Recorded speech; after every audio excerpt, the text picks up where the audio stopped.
Oh, this is my masterpiece. Ito ang buhok niya. Pag from. Maganda ba? Ako ang nag-design niya. Ganito lang yan. First step, mag-ipit ng maganda. As in, maganda.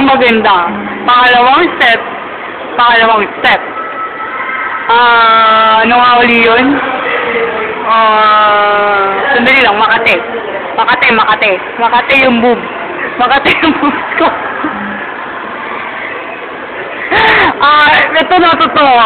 Pangalawang step ay sirain ang buhok. Kumuha ng konti at ilaylay. At, yan na! Makate ang kilikili. Okay. At yan na nagtatapos ang ating show.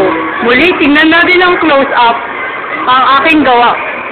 This is inspired by Sisa.